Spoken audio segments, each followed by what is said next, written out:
जय गुरुदेव जय जय गुरुदेव, जय गुरुदेव जय गुरुदेव, जय गुरुदेव जय जय गुरुदेव, जय गुरुदेव जय जय गुरुदेव, जय गुरुदेव जय जय गुरुदेव।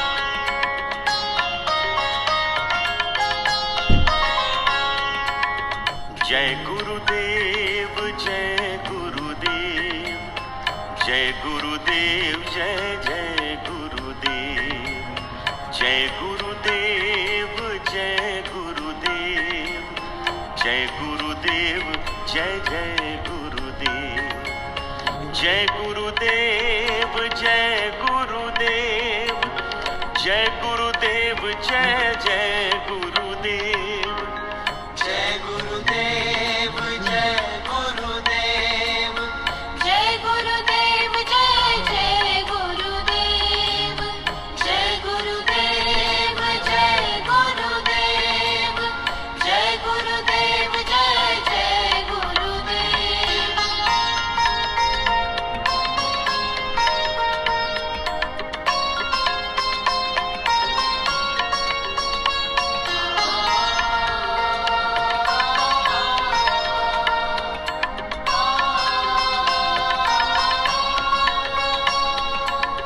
जय गुरुदेव जय गुरुदेव, जय गुरुदेव जय जय गुरुदेव, जय गुरुदेव जय गुरुदेव, जय गुरुदेव जय जय गुरुदेव, जय गुरुदेव जय जय गुरुदेव, जय गुरुदेव जय जय गुरुदेव।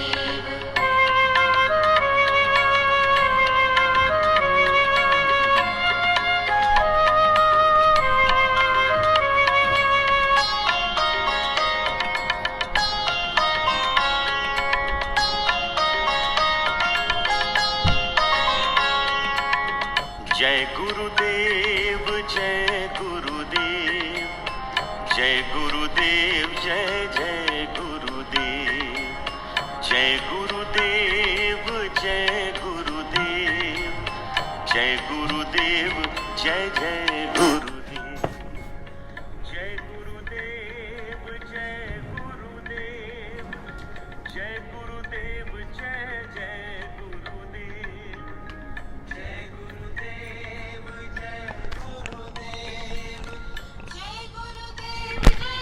जय गुरुदेव, जय गुरुदेव जय गुरुदेव, जय गुरुदेव जय जय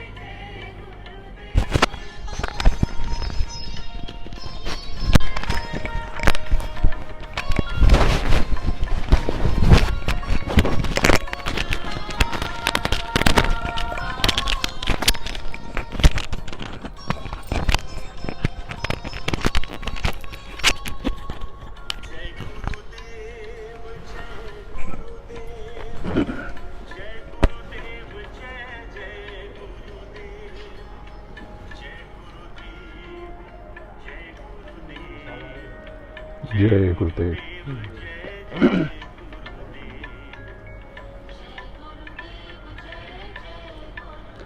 गुरु का ध्यान कर प्यारे, बिना इसके छूटना।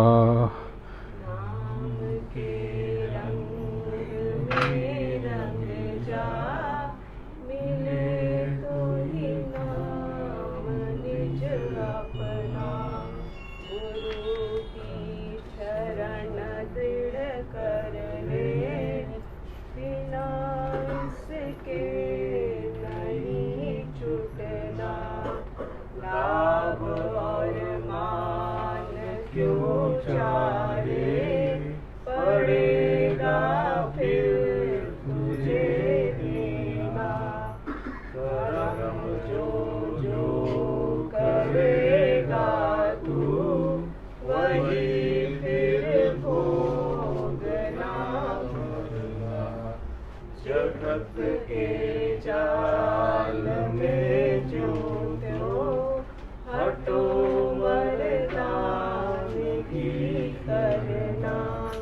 जिन्होंने मार मन डाला उन्हीं को सूरमा कहना। बड़ा बैरी मन घट में इसी का जीतना कठिना। पढ़ो तुम इसके पीछे और सब ही जतन तजना। गुरु की प्रीत कर पहले बहुरी घट शब्द को सुनना। गुरु का ध्यान कर प्यारे बिना इसके नहीं छुटना। नाम के रंग में रंग जा। मिले कोई काम निज अपना। सर्वप्रथम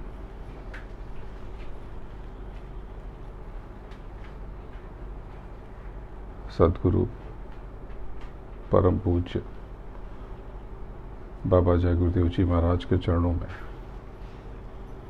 कोटि कोटि प्रणाम करता हूँ, नमन करता हूँ और जीवों के कल्याण के लिए उनसे गुहार लगाता हूँ, प्रार्थना करता हूँ। तत्पश्चात ऊपर के समस्त धनियों को नमन करता हूँ। इस सृष्टि को चलाने वाली सभी शक्तियाँ यानी सभी अधिकारियों को अभिवादन करता हूँ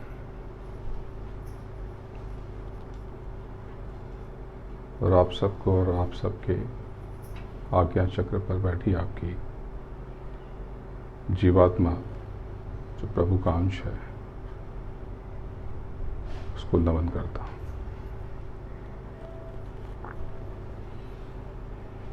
जिन्होंने मार मन डाला उन्हीं को सूरमा कहना।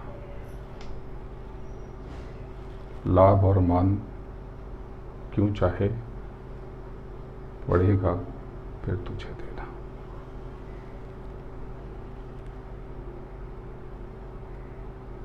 सर्वशक्तिमान सचखंड के मालिक गुरु महाराज ने आपको इशारों इशारों में प्रार्थनाओं के रूप में जो आध्यात्मिक खजाना लुटाया, अब तक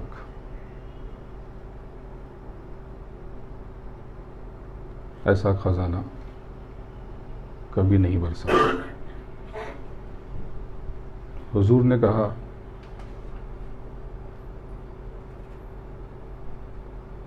जिन्होंने मार मन डाला उन्हीं को सुरमा कहना।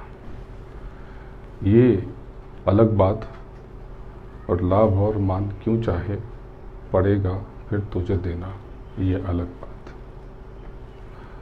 लाभ और मान जब आप नीचे उतारे गए तो मालिक ने बताया कि आप कर्मों के विधान से पाट दिए गए। कर्मों के चक्कर में उस फांस में आपको फंसा दिया गया। जब जीवात्माएं वापस जाने लगी तो इस जगत का मालिक बेचैन उठा जिसके अधीन आपको दिया गया था। अब उसने अपनी सल्तनत बनाई, अपने अधिकारियों का सृजन किया। जब ये कहा जाता है कि इन्होंने नीचे की कार्य प्रणाली प्रकट की, तो ये मत समझना कि वो कहीं बाहर से कोई अधिकारी लेकर के आए। उन्होंने पदों का सृजन किया। उन्होंने अपनी आध्यात्मिक जिम्मेदारी रूहानी, क्योंकि वो खुद भी भजन में बैठे, तो वो सती को दे दी और निचला निज़ाम शक्ति को सौंप दिया। और शक्ति को हुक्म दे दिया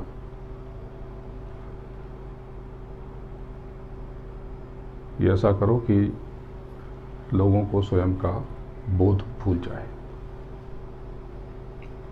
यानी जो आपकी आत्मिक शक्ति है, जिसको शिव कहते हैं ना, शिव नेत्र।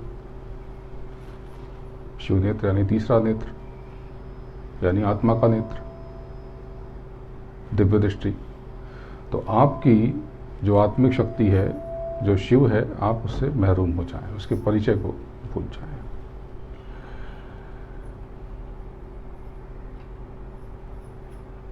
इस जगत के ईश्वर दे, काल पुरुष, उन्हीं को वक्त कह लो, उन्हीं को समय कह लो, इसीलिए काल कहते हैं। काल का मतलब कोई राक्षस मत समझना, इन्हीं को ईश्वर। तो इन्होंने इनके निर्देश पर इन्हीं की आधी ऊर्जा, अर्ध चेतना यानी आद्या शक्ति, इन्होंने नीचे कई सारे पदों का सृजन कर दिया।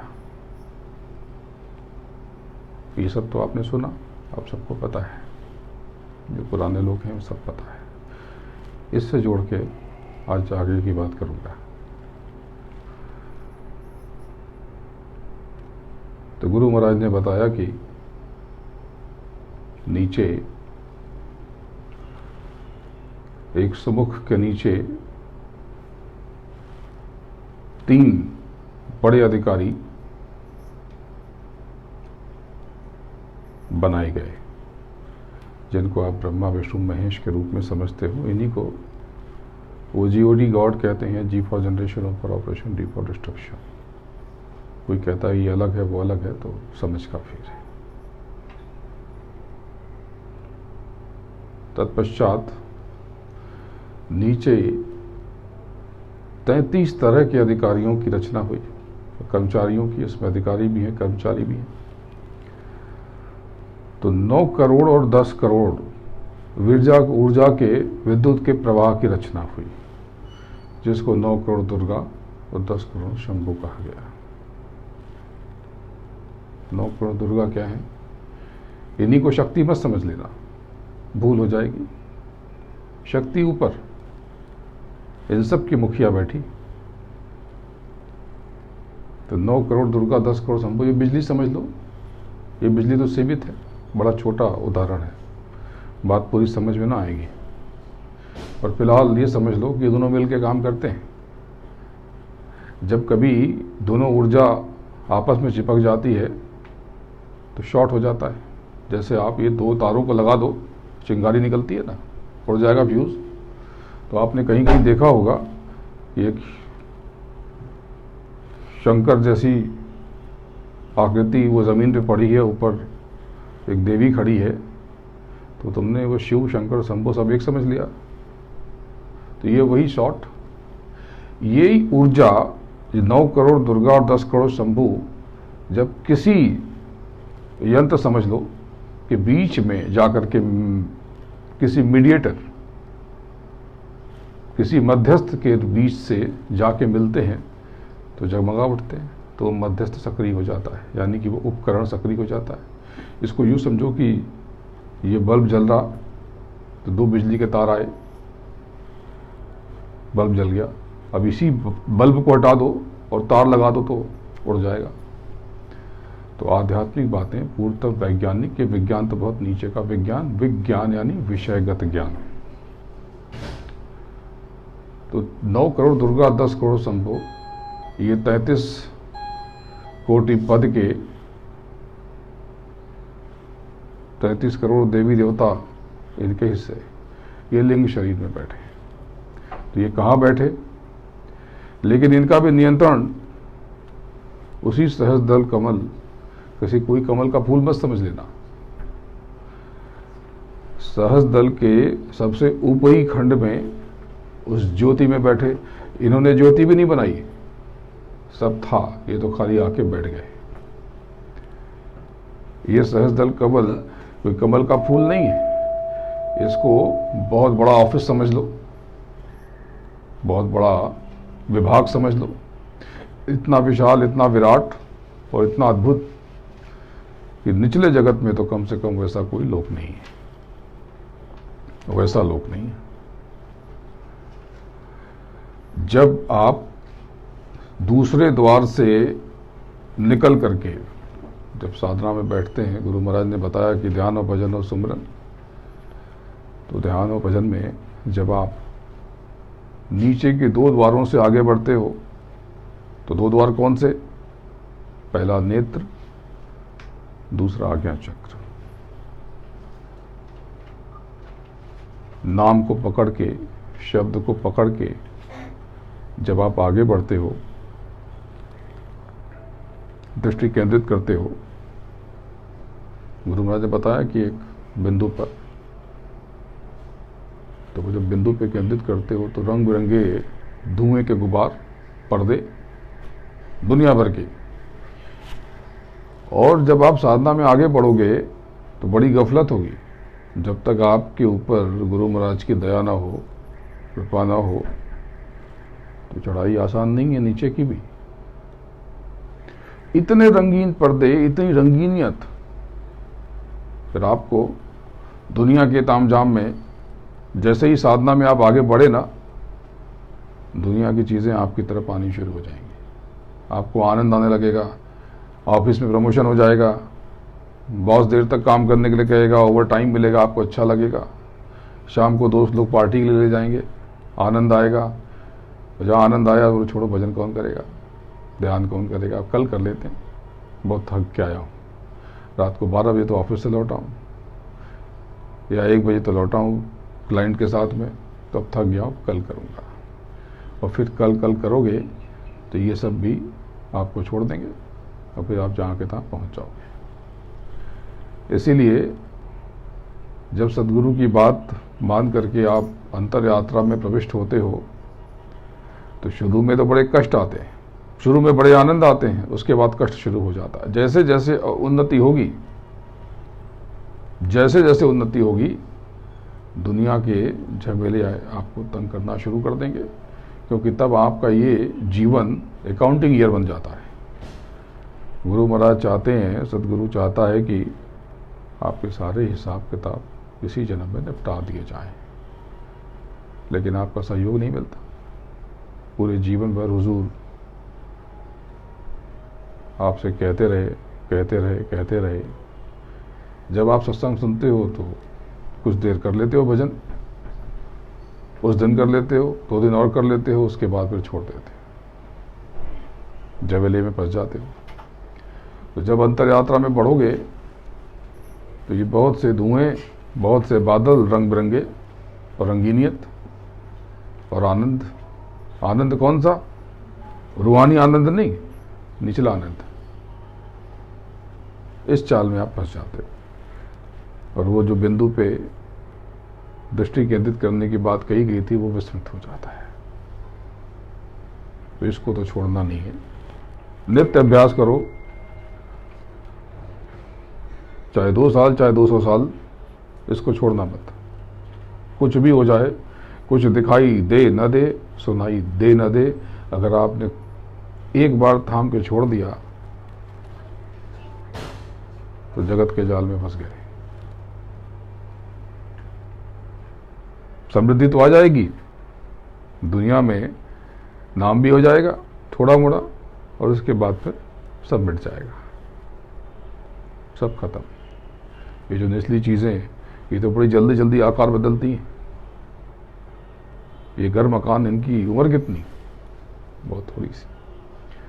कभी किसी भंगार के बाज़ार में जाओ, बड़ी बड़ी मर्सिडीज मिल जाएंगी आपको, बड़ी बड़ी महंगी महंगी गाड़ियाँ 2 कौड़ी के भाव में। जब 15-20 साल पहले ये गाड़ियां शोरूम से निकली थी तो इन पे मिठाइयाँ बांटी गई थी,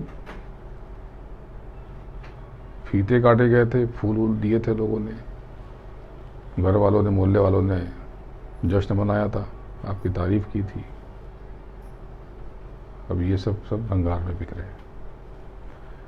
ऐसे ही हमारा आपका जीवन अगर हम न जागे तो भंगार हो जाएगा। दृष्टि जब केंद्रित करोगे तो ये जो इधर उधर भाग रहा ये रुक जाएगा, और जब वो रुक जाएगा तब आपकी असली रूहानियत का सफ़र, आध्यात्म की यात्रा, अंतर यात्रा आपकी तब जाके शुरू होगी जब आप उस बिंदु पे पहुंचोगे। ये एक गांठ है, ये एक केंद्र है, यहीं तक पिंड है, जो निचला स्थूल जगत बस यहीं तक, और अंदर इतना मजबूत दरवाजा कि इसके परे तो बिना गुरु महाराज के वरद हस्त के, बिना उनकी कृपा प्रसाद के आप जा ना पाओगे। जब वहाँ पहुँचोगे तो यही कुंज गली, यही 10वीं गली, ये इतना बड़ा स्थान, यही संगम जो आपने सुना ना कि वृंदावन की कुंज गली इसी को कहा गया था। ये निचली आध्यात्मिक किताब में, आध्यात्मिक ग्रंथों में निचला कोई वर्णन नहीं, कोई वर्णन नहीं। गोस्वामी जी ने जब घट रामायण गुप्त की और हाथरस वाले महाराज जी ने, यानी गुरु महाराज ने जब उसको प्रकट किया तो साफ साफ बता दिया कि भाई ये सब ऊपर का है, नीचे का कुछ नहीं। गुरु महाराज ने बार बार बताया कि राजापुर के महाराज जी जब उन्होंने लिखा, गोस्वामी जी ने तो बता दिया ये सब कुछ ऊपर का है। तो बड़ा विरोध हुआ उनका, काशी वालों ने बोला ये तो आप अलबेला राग अलाप रहे। तब उनको छुपा करके लिखना पड़ा। तब उन्होंने रामचरितमानस में सारी बातों को गुप्त रूप से कहा।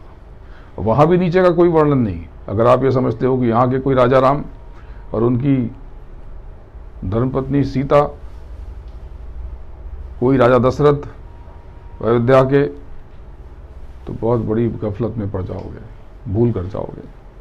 वहाँ भी उन्होंने ध्यान से पढ़ो अगर आप, तो गुरु महाराज ने बताया कि उन्होंने साफ साफ कहा है कि दशरथ यानी आपके 5 ज्ञानेंद्रियां, 5 कर्मेंद्रियां, इनके रथी दशरथ, आपकी 3 पत्नियां, नाम रख दिया गया सुमित्रा, कौशल्या कह के। उसी को तो रजोगुण, सतोगुण, तमोगुण कहा गया। यही है 3 पत्नियां, 4 पुत्र, काम, क्रोध, लोभ, मोह। उन्हीं को आप राम यानी कि मोह, लक्ष्मण यानी कि क्रोध, राम, लक्ष्मण, भरत, शत्रुघ्न, कुछ भी कह लो। जैसे कि ये जो आप जिनको ब्रह्मा विष्णु महेश कहते हो, विज्ञान उनको प्रोटॉन, इलेक्ट्रॉन, न्यूट्रॉन समझता है, कहता है। भाषा का फर्क तो होगा ना। आप पानी कहते हो, पहले जल कहते थे, वो आप कहते हैं, वो वाटर कहते हैं, और जाने क्या क्या नाम। विश्व में हजारों भाषाएं, सब में पानी का अलग नाम होगा। जिनको हम काल पुरुष कहते हैं, जिनको हम ईश्वर कहते हैं, जिनको मैं समय और वक्त कहता हूं, यही अल्लाह है। अल्लाह, कोई फर्क नहीं। जैसे कोई बापू कहे, कोई बाबा कहे, कोई पापा कहे, कोई डैडी कहे, 10 बच्चे हो जाएं, 10 तरह से पुकारें, बदलता नहीं है। तो जब तीसरे तिल पे आप ध्यान केंद्रित करोगे, जब आज्ञा चक्र पे ध्यान केंद्रित करोगे और उस बिंदु पे पहुंचोगे, तो बिंदु बड़ा अद्भुत, इसी का वर्णन करना मुश्किल। अभी इसके ऊपर की तो बात अलग है। जहां तक स्थूल जगत, अब यहाँ पर दरवाज़ा बंद, लेकिन सदगुरु वो उसके ऊपर इस दरवाजे का कोई असर नहीं, उसके लिए कोई द्वार नहीं। क्यों? क्योंकि सचखंड से दूसरा जो जिसने पैर रखा अपना निचले जगत में तीसरे तिल पे जरा सा उसका अंश, तो कितना, तो जरा से ये अंगूठे के इतना सा, ये इतना, और वो इतना जगमग, इतना अद्भुत। जब तक आप तीसरे तिल में नहीं पहुंचोगे आप सदगुरु के असली स्वरूप को नहीं समझ सकते। जो लोग कहते हैं कि गुरु महाराज मर गए, उनकी बुद्धि मर गई, उनकी क्षमता मर गई, उनको कुछ पता होता नहीं है। गुरु महाराज ने जो कुछ कहा वो अक्षरशः सत्य है। जो लोग मई की उस तारीख को, जब उसमें वो सब कार्यक्रम हो रहा था आश्रम पे, उस हमको याद होगा कि कितनी गर्मी, 50 डिग्री 48 डिग्री टेम्परेचर, और जो आश्रम के जो प्रेमी हैं, जब आप उनसे बात करोगे तो आपके आंसू निकल आएंगे। जिन्होंने स्नान कराया उन सब ने कहा कि 4 दिन घोषित किए हो गया था कि ये शरीर है, अब इसमें से चेतना निकल गई, लेकिन शरीर गर्म था। कैसे? एसी में रखा हुआ शरीर 4 दिन पुराना, और जब नीचे गाड़ी में उनके शरीर को रखा गया तो जो लोग वहाँ मौजूद थे उनके होश उड़ गए। जो लोग ये समझते थे कि ये कोई मनुष्य हैं, बाबागिरी कर रहे हैं, उनके भी होश उड़ गए। इतना तूफान, इतनी बिजली और फूलों की तरह बारिश।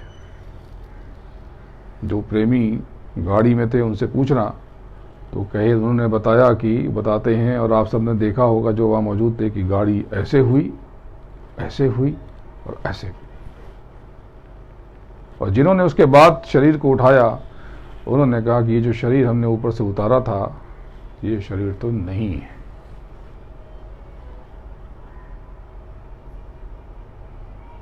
तो गुरु महाराज ने जो कहा कि मैं 400 वर्ष तक रह जाऊं इसी शरीर में, असत्य नहीं है। ये हमारी नादानी, हमारी मूर्खता है। गुरु हमेशा एक होता है।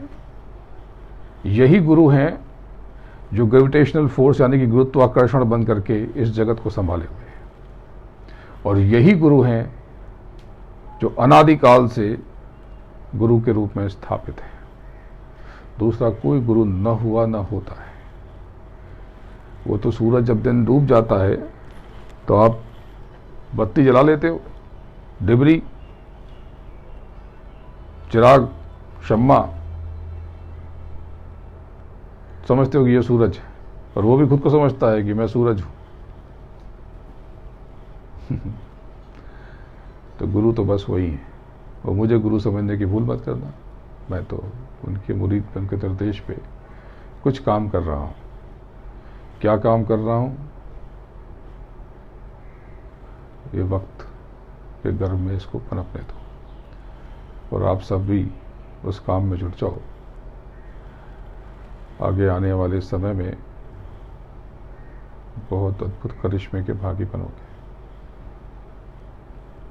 तो मुझे जो निर्देश मिला मैं वो काम कर रहा हूँ। मुझे निर्देश मिला कि जो तुम्हारे पास आ जाए पुराने, उनको बता दो चुपचाप, धीरे से दुविधा दूर कर दो, और उनसे ये कहो कि काम तो भजन से ही होगा, दूसरी कोई चीज़ नहीं। और जिनको मैंने नामदान दिया उनको नामदान कौन दे सकता, और जिनको नहीं दिया उनको कौन दे सकता? नाम का दान। तो जिनको नामदान नहीं मिला वो धैर्य रखें, इंतजार करें, उनके लिए नाम जय गुरुदेव। तो सारे नाम उसमें सिमट गए, संभाल तो वही करेंगे। तो जब आप तीसरे तिल पे पहुंचते हो तो देखोगे कि वो जगमग जब उस पर दृष्टि केंद्रित करोगे तो अंदर के सारे चक्र सक्रिय होने लगेंगे, सारे के सारे। गुरु महाराज ने बताया कि इसके परे जा ना पाओगे, क्योंकि इसके ऊपर ही वज्र किवाड़। वज्र किवाड़ का मतलब मजबूत दरवाजा है, सब पारदर्शी, लेकिन जा ना सकोगे। उसके परे सूरत नहीं जा सकती तब तक, जब तक कि गुरु की कृपा ना हो जाए, दया ना हो जाए। और ये इसका जो ताला खुलता है, वो जो कृपा होती है, वो सिर्फ विरह से, वेदना से, प्रार्थना से और उनके निर्देशों का पालन करके। दूसरा कोई जप तप नहीं है। जो मार्ग बताया गया, ध्यान भजन सिमरन और विरह, प्रार्थना, नित्य प्रार्थना करनी चाहिए। प्रार्थना करने से वो जो काम होगा होगा, यहाँ पर काम ये होगा नीचे का कि आपकी पात्रता बढ़ जाएगी। फिर जब आप ध्यान भजन में, जब ध्यान में देखोगे तो जब वो चरण के नाखून दिखें, तो जिन्होंने गुरु महाराज का दर्शन किया है, सदगुरु का दर्शन किया है, वो क्षण में पहचान जाएंगे कि ये चरण, ये नाखून तो बस वही है। वो समझ में आ जाता है, वो क्षमता इतनी विकसित हो जाती है आपकी। जब प्रार्थना करते हो, गुजारिश करते हो, इल्तिजा करते हो आप, तो सदगुरु कुछ क्षण के लिए सूरत को अपने अंदर ले लेता है। समझ लो कि पी लेता है जल की तरह, या समाहित कर लेता है और बाहर ला जाके छोड़ देता है। अब इसके ऊपर लिंग शरीर का जगत आरंभ। गुरु महाराज ने बताया कि जंजरी दीप, तो दीप का मतलब क्या? कोई एक लोक नहीं, वहां पर अनंतो लोक, बहुत सारे लोग। जो तुम वैकुंठ समझते हो, जो स्वर्ग समझते हो, वो भी वहीं पर। जिनको दोजख और नरक समझते हो, वो भी वहीं पर। जितने सारे लोग हैं, समझ लो एक बड़ी कॉलोनी है, बहुत बड़ी, वहां पे सब। और इतने अद्भुत कि ऊपर के भी लोगों की प्रतिकृति बना दी। जैसे छोटे छोटे शहरों में देखते हो ना कि एफिल टावर बना देते हैं नुमाइश में, प्रदर्शनी में।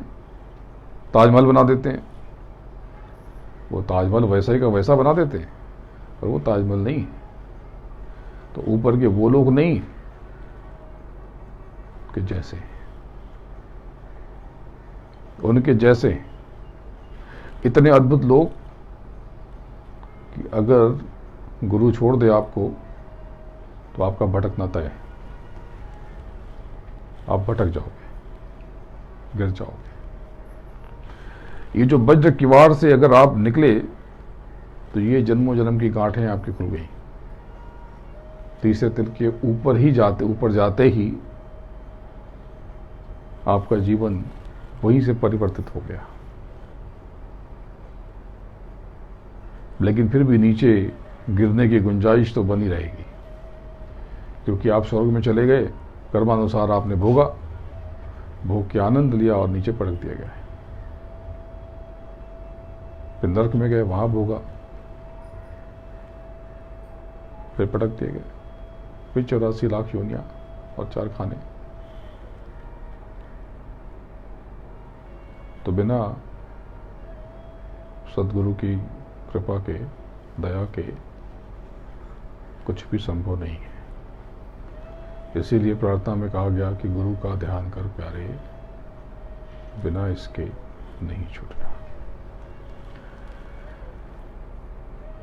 गुरु महाराज ने बताया कि जब आप ऊपर जाते हो तो सहस्त्रदल कमल, इतना बड़ा लोक, नीचे इतना बड़ा लोक नहीं। जितने लोगों को आप नीचे देखोगे, उसकी पूरी की पूरी नक्काशी, डिजाइन सब अलग, बड़ा अद्भुत, बड़ा खूबसूरत। उसके जितने भी दल हैं वो सब एक एक कार्यालय, कहा गया है कि सहस्त्रों कवल हैं और इतने अद्भुत, इतने विलक्षण कि जब जिनको बताया गया कि यहाँ की ध्वनि कौन सी है, सुन तो लेते हो, लेकिन जब उस आवाज को सुनोगे तो अद्भुत है। नीचे से जाओगे तो अद्भुत लगेगी, और जैसे जैसे ऊपर चढ़ते जाओगे आप, ऊपर के नाद, ऊपर के शब्द इतने विलक्षण, इतने अद्वितीय, व्याख्या बड़ी कठिन है। मेरी क्षमता नहीं है कि मैं आपको समझा सकूं। मैं तो सिर्फ आपको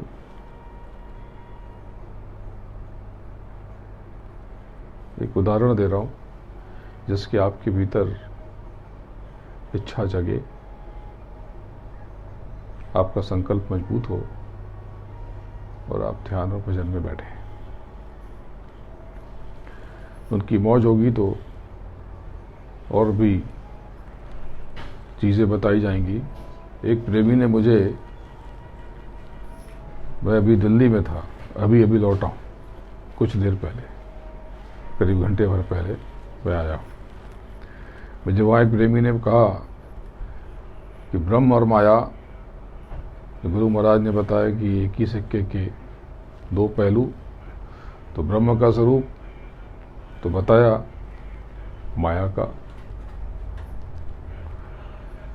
गुरु महाराज चाहते थे कि आप माया का स्वरूप खुद ही देखो, इसलिए ना तो उनकी ध्वनि बताई, ना तो आवाज बताई, ना उनका स्थान बताया।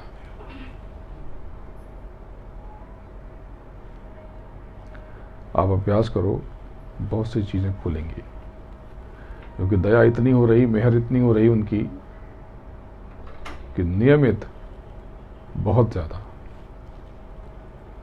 थोड़ी सी कोशिश करो, थोड़ा सा जोर लगाओ।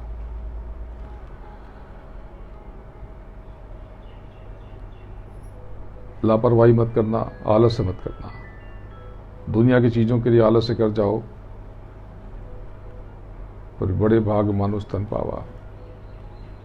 बड़ी किस्मत से आपको ये देह मिली है, ये शरीर मिली है, और बड़ी तकदीर से, बड़े पुण्य कर्मों से आपको सदगुरु का सानिध्य मिला है। उस महापुरुष, उस परम ऊर्जा का बहुत से लोगों को, आज जो लोग बैठे हैं उनको दर्शन हुआ, बहुत से लोगों को नहीं हुआ। तो उनकी कृपा का, उनकी दया का लाभ ले लो। ध्यान पर बैठते हैं, सबको पता है ध्यान का मतलब देखना, बाहर की आंखें बंद करके, अंतर की आंख से सीधी दृष्टि में लकीरबद्ध होकर के इसको रोकना है। एकदम एक तार, एक सुई की तरह से सीधा, एकदम सूक्ष्म होकर के।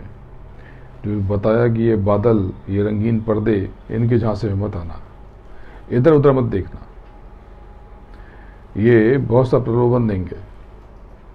तो एक बात ये रह गई कि जब आप इन पे केंद्रित करोगे तो वो जो पंक्ति आई थी कि जिन्होंने मार बन डाला, जो मन को मार करके, मन को काबू में करके सीधी यात्रा पे बढ़ चलता है, वो बहुत बड़ा सूरमा बन जाता है। ये सारी रिद्धियां सिद्धियां उसके चरणों में। ये जो कहा गया कि गणपति इनकी पत्नी रिद्धि सिद्धि, मतलब समझे आप? आपने क्या समझा?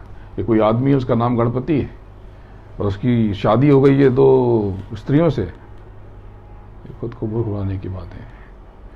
गणपति यानी कि गणों के अधिपति, यानी कि इंद्रियों पे काबू पाने वाला। यानी कि जब आप साधना में, जब दृष्टि पे, अपने मन पे काबू पा लेते हो, तो आप गणपति तुल्य हो जाते हो, आपके भीतर ही विराजमान। और जब गणपति यानी कि सब इंद्रियों पर काबू पा लेते हो, तो ये रिद्धियां सिद्धियां आपकी दासी बन जाती हैं। लेकिन गुरु महाराज वहां पर भी आपकी दृष्टि को बंद रखते हैं, एक झलक दिखाएंगे और वो बंद रखेंगे कि आप भटक न जाओ। क्योंकि रिद्धियों सिद्धियों के चक्कर में पड़ गए तो सिद्ध होने के बाद तो असिद्ध होना तय, सिद्ध होने के बाद मिटना तय। जो आप सोचते हो कि ये बड़े सिद्ध पुरुष हैं, ये सिद्ध पुरुष है, मिटने की तैयारी करके बैठे। जितने भी धरती पे सिद्ध पुरुष लोगों का भला कर रहे हैं ना, चमत्कार दिखा रहे हैं, बांट रहे हैं, वो खुद की मिटने की तैयारी। हाँ, किसी किसी को चमत्कार दिखा दिया कि उसके भाग्य में था तो वो कर दिया, वो अलग बात है। गुरु महाराज ने तो जीवन भर चमत्कार दिखाए, हर तरह के चमत्कार जो लोग उनसे जुड़े रहे उन्होंने देखा। हर व्यक्ति के पास चमत्कार का पूरा पुलिंदा, उनकी दया का, उनकी मेहर का चमत्कार ऐसा विलक्षण कि अगर लिखने बैठे हम सब मिल करके तो इस जीवन तक लिख ना पाएंगे। ध्यान पर बैठते हैं, दृष्टि रोकना, विचार शून्य रहना, सीधा देखना।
जय गुरुदेव। धीरे धीरे बाहर आ जाओ।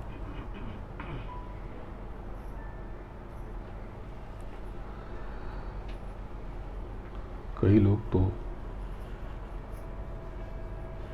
थोड़ी स्थिरता तक पहुंच गए, पर बहुत से लोग ये कंपन उस पर काबू नहीं कर पा रहे। तो ये जो कंपन, दृष्टि जो झिलमिल हिल रही, ये दो ही चीज से, दो ही तरीके से ये काबू में आएगी। एक तो अभ्यास, नियमित अभ्यास। बहुत ज़्यादा समय हुआ, क्योंकि इतना वक्त बचा नहीं जितना आपने बिता दिया। मेरी इन बातों का मर्म आपको समझ में आगे आएगा। तो अभ्यास, और दूसरा प्रार्थना, गुजारिश। ये दो चीज, दो तरीके से ये दृष्टि स्थिर रुक जाएगी और आप बड़ी जल्दी एक मकाम पे पहुंच जाओगे। ये जो बुलबुले बादल पहले कभी हल्के पीले, कभी स्याह, सफेद काले मिले हुए, ये जो आ रहे जा रहे, ये इल्यूजन है, भ्रम। वो जो बिंदु की बात गुरु महाराज ने बताई वो वहीं स्थिर है, वो हिलता नहीं, ऐसे ऐसे नहीं होता। साधना का मुख्य नियम है कि विचार शून्यता और स्थिर, हर चीज में स्थिर। अगर साधना बैठोगे, जो हिलते रहोगे, शरीर को भी हिलाते रहोगे, तो समस्या होगी। शरीर में ऐसी डिजाइनिंग है इसकी कि कुछ न कुछ करो, कभी आपको ऐसे खुजली नहीं होगी, लेकिन जब आप भजन करोगे तब जरूर कान में खुजली होगी, तो तभी यहाँ खुजली होगी, इधर होगी। लेकिन इन सब पे नियंत्रण पा करके, गणपति बन करके आप अभ्यास में बैठो, तो गणपति वाकई ये जो जिनकी हम उपासना यहाँ करते हैं नीचे, ये कौन है ये आप देख पाओगे। ये गणपति जो नीचे उपासना करते हैं ना, ये सुमुख है, सुमुख। तो ये तो अलग बात है। तो ये मत समझना, बहुत से लोग कहते हैं कि स्वर्ग और नरक सब यहीं पर है। हाँ भी और ना भी, क्योंकि भोग तो सब यहीं के हैं, लेकिन जो यहाँ आपने भोगा ये जरा सा है ये बहुत जरा सा, और जितना भोगा ना जाने कितना बाकी है। हर कर्म के अनंतों गुना फल, वो निश्चित संख्या नहीं है, इतने गुना होगा। 2 गुना भी हो सकता है, 2 करोड़, 2 अरब, 2 खरब गुना भी हो सकता है। जब कर्म किया जाता है तो उसकी तीव्रता कैसी है। अगर आपने कोई पुण्य कर्म किए तो कितना, किस मौके पे कितना सुख दे दिया। अगर कोई बहुत प्यासा है और आपने उसको थोड़ी सी मिठाई के साथ एकदम शीतल जल पिला दिया, उसकी आत्मा तृप्त हो गई, उस समय जो दुआ निकली, वो जो कर्म बना, उसका फल जो बना उस कर्म का, वो बहुत बढ़ गया। कि प्यास ही नहीं लगी है और आपने पानी पूछा, तो ये जो कर्म बना, कि पी तो लिया पानी पर प्यास ही नहीं, तो ठीक है, हाँ पी लिया, अच्छा लगा, कोई खास बात नहीं है, मिठाई भी खा ली, तो इसका भी फल तो बहुत है। लेकिन एक ही कर्म के 2 समय में किए गए 2 फल हो गए, तीव्रता अलग। ऐसे ही आपकी बात से किसी का दिल टूट गया, कोई बिलक बिलक के रोने लगा, बात जरा सी थी, आपने कहा आप तो यही कहते हो कि मैंने तो ऐसा कुछ कहा नहीं, लेकिन अगर टूट गया तो बहुत ज़्यादा फल उसका। जितने उसके आंसू बहे, उसने जाने कितने गुना आंसू। ये कर्मों का जमेला ऐसा, इसीलिए महापुरुषों ने देखा, ये साधन भजन तो मैं आपसे करा लूंगा, लेकिन ये जो आप कर्म करके झमेला पाल रहे हो पत्थर की तरह से, जो खान पान के लिए कर्म कर देते हो, एक लाइफ साइकिल डिस्ट्रॉय कर देते हो, नष्ट कर देते हो, छिन्न भिन्न कर देते हो, तो जब तक आपकी स्वयं का जीवन चक्र अरबों बार छिन्न भिन्न नहीं होगा, तब तक ये भरपाई नहीं होगी। तो महात्माओं ने, संतों ने, गुरु महाराज ने ये देखा कि अरे ये तो बड़ा भारी नुकसान जीव किए चले जा रहे हैं, और जीवों को फंसा दिया गया। और वो स्वाद, जिस स्वाद के लिए वो पागल हुए, वो स्वाद भी उसमें नहीं। कच्चा मांस तो खा नहीं सकते, स्वाद ही नहीं। लोग कहते हैं, मैं पूछता हूँ कच्चे मांस में स्वाद क्या? बोले अरे ऐसी कैसी बात कर रहे हैं, कच्चा कैसे खाएंगे? मैंने कहा तुम कच्ची गाजर खा सकते हो, कच्ची मूली खा सकते हो, कच्चे आलू खा सकते हो, कच्ची सब्जियां और फल खा सकते हो। तो समझना चाहिए कि वो कच्चा नहीं खा रहे हो तो क्या, जो मसाले डाल के स्वाद पैदा कर रहे हो, नकली स्वाद पैदा कर रहे हैं। इसमें तो स्वाद पहले से बड़े मीठे, बड़े रसीले, बड़े स्वादिष्ट, बड़े खट्टे, आनंद आ जाता है। तो बहुत से लोग कहते हैं कि नहीं, इससे कुछ फर्क नहीं पड़ता। तो मैं उनसे कहता हूँ, आप भी यही कहना, समझाना किसी को, तो बोले ऐसा करो कि बहुत अच्छी बात है, आप ऐसा करो कि किसी बूचड़ खाने में कुछ देर 6 घंटा खड़े होके आओ, कैसा लगता है आपको। बहुत गौर से देखना कि जब गर्दन हलाल की जा रही, उस जीव का खून टप टप करके गिर रहा और चिल्ला रहा, समझ लेना कि कभी आप भी ऐसा ही हो जाओ तो कैसा हो। उसकी जीभ देखना, उसकी आंख से गिरते हुए आंसू देखना, उसकी बिलबिलाहट, छटपटाहट देखना। आपने इतना लाचार कर दिया उसे, परमात्मा भी आपको उतना ही लाचार कर देगा। नियम है, परमात्मा कुछ न करेगा, ये काल के नियम कर देंगे। जो किया वो भोगना पड़ेगा। अब वही आप वहां से लौटो तो यकीनन 6 दिन तक सो नहीं पाओगे। सपने में वही जीव आएगा बिलबिलाता हुआ। उसके दर्द को देखना, उसके कष्ट को देखना, उसकी पीड़ा को देखना। किसी की पीड़ा पे, किसी के दर्द पे, किसी के कष्ट पे स्वाद कैसे आ सकता है? ये स्वाद भ्रम। उस मसाले में तुम जो डाल देते स्वाद वैसा ही आता। तो जब आप ऐसे लोगों को बताओगे, लोग समझ जाएंगे। और उनसे ये कहना कि अब आप किसी बगीचे में चले जाओ, किसी खेत में चले जाओ, कैसा लगता है, बड़ा आनंद आता है। सोंधी सोंधी महक, खिली खिली कोपलें, झूमते हुए पेड़ पाले, पेड़ पौधे, ठंडी ठंडी हवाएं, वो पत्ते सरगोशी करते हैं, बात कर रहे हैं आपसे, जैसे चल रहे हैं। कोई पत्ता से छूता हुआ निकल जाएगा आपको। आप एक फल तोड़ लोगे तो फल तो जैसे उसका नाखून हुआ, उसके बाल हुए, काट लिए थे, उसको तो पीड़ा हुई नहीं, वो तो वैसे भी गिर जाते। वो प्रेम से दे देंगे आप। अब उसका रस लो, स्वाद लो, आहा, एकदम ताजे ताजे फल, ताजे ताजी सब्जियां। उस बूचड़ खाने का अनुभव और इस खेत खलियान का अनुभव, दोनों के अनुभव में कुछ फर्क तो होगा। तो जब आप इस तरह से समझाओगे तो वो शख्स, वो व्यक्ति कभी ये इस कर्म में फंसने से बच जाएगा, कभी ऐसा कर्म कर नहीं पाएगा। हो सकता है कि फिर सो जाए तो फिर जगा देना, 2-4 बार जगाओगे तो वो जाग जाएगा। तो संतों महात्माओं ने इसीलिए कहा, गुरु महाराज ने 3 बड़े यज्ञ कराए और कहा कि चौथा यज्ञ मैं स्वयं करूंगा, उसके बाद सतयुग का आगमन होगा। गुरु महाराज ने आखिर में पूरी शिद्दत से बहुत से मिशन चलाए पहले तो, लेकिन आखिर में जो महत्वपूर्ण मिशन चलाया वो शाकाहार का था। शाकाहार का था। शाकाहार का जो मिशन था वो दुनिया के क्रियाकलाप से जुड़ा नहीं था। वो सिर्फ इसलिए कि बहुत बड़े कर्जे में फंसने जा रहे, इससे जीव बच जाए। तो इसको और समझाने के लिए थोड़ा और सरल कर देता हूँ कि दोनों में क्या फ़र्क शाकाहार और मांसाहार में। तो जैसे कि आप कहीं बाहर जाते हो, कहीं होटल ले लेते हो, तो एक रात का होटल का कितना दे देते? 500, 1000, 2000, 10,000, इमरजेंसी हुई तो 50,000। और क्या दोगे?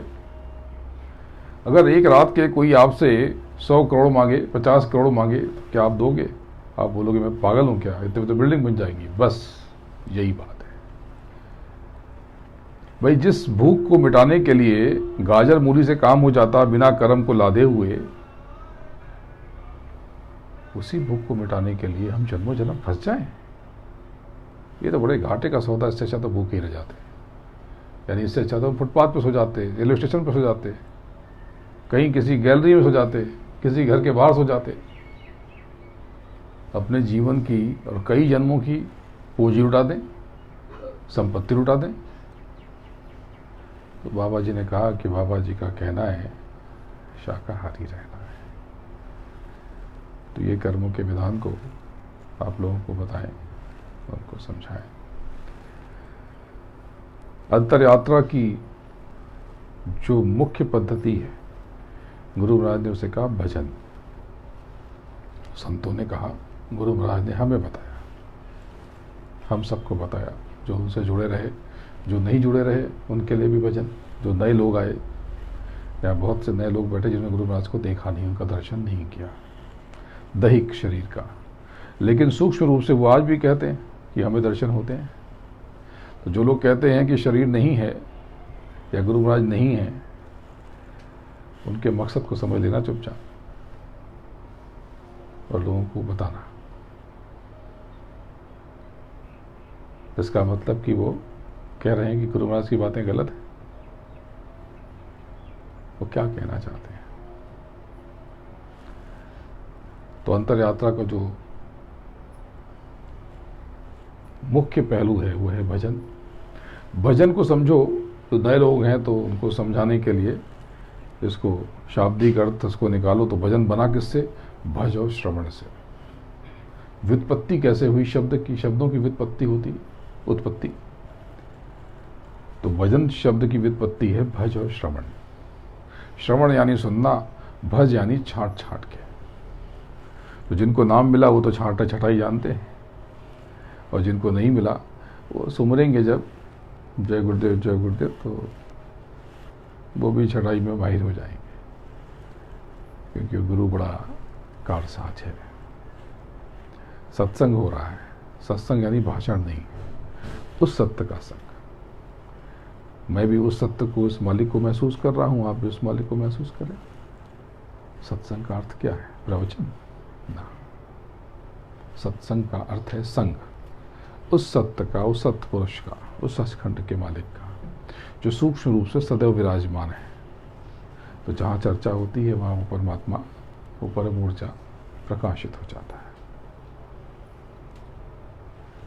अमेरिका की यात्रा में बहुत से लोग मुझे बताते हैं कि जब हम बैठते हैं तो कोई जैसे लगता है कि कोई आकर के गुरु महाराज की शक्ल वाला गुजरा यहाँ से, बैठा वहाँ पर। तो बड़े अद्भुत अद्भुत अनुभव व्यक्तिगत रूप से बताए जाएंगे। तो अच्छा है, मैं तो उस आनंद में मदमस्त हूँ। बहुत से लोग कहते हैं कि आप भारत में अन्य जगह क्यों नहीं आते? जाता तो हूँ, पर जो प्रेमी हैं पुराने, उनके बीच में कम जाता हूँ, क्योंकि जिन लोगों ने गुरु महाराज से अपना काम नहीं कराया वो मेरा क्या इस्तेमाल करेंगे? लेकिन जिनको प्रेम हो, जिनको गुरु चर्चा में रुचि हो, जिनको आध्यात्मिक बात में रस आता हो, उनका तो कभी भी कहीं भी स्वागत है। उस प्रेम से तो मैं कहीं भी चला जाता हूँ। अभी दिल्ली उसके आसपास था, अभी लौटा हूँ, लेकिन लौटते लौटते ही संकेत मिला तो शायद परसों नरसों फिर चला जाऊँ, तय नहीं है। भजन में भजन की क्रिया अलग है। जो ध्यान की क्रिया से भजन की क्रिया भिन्न है। और इस शब्द योग में सबसे मुख्य हिस्सा जो वो भजन का है। ध्यान ने एक समय तक काम किया, ध्यान ने आपको स्थिर किया, और जैसे ही वो आपने मन को पकड़ा, ध्यान से आपने मन को पकड़ा, काबू किया, अब यहाँ से वो शब्दों का नाद का क्रम शुरू हो गया, क्योंकि वो शब्द पल पल आपकी तरफ घुमड़ रहे, उमड़ रहे। उनका सैलाब, उनका प्रपात, उनका फोर्स आपको अपने में बांधे हुआ है। जैसे माँ अपने बच्चे को बांधे हुए रहती है गोद में। बच्चा सोया हुआ तो उसे पता ही नहीं चलता कि माँ ने उसे गोद में उठाया हुआ है। ऐसे ही शब्दों ने उस मालिक की कृपा ने आपको गोद में उठाया हुआ है, क्योंकि आप उसका ही अंश हो। जीवात्मा का जो रूह का, सोल का, आत्मा का तत्व क्या है पूछोगे तो किसी को पता ना होगा। जो अभ्यासी हैं वो जानते हैं कि आत्म तत्व कौन सा है। आत्म तत्व शब्द है, यही ध्वनि, ये नाद। ये आवाज को शब्द मत समझना, धोखा हो जाएगा। इसके जैसा तो है पर ऐसा नहीं है, ऐसा नहीं है। इसमें तो कोई आनंद नहीं। ये तो आहत है, यानी टकराव से बना है, वो अनाहत है, कुछ टकराव से नहीं बना।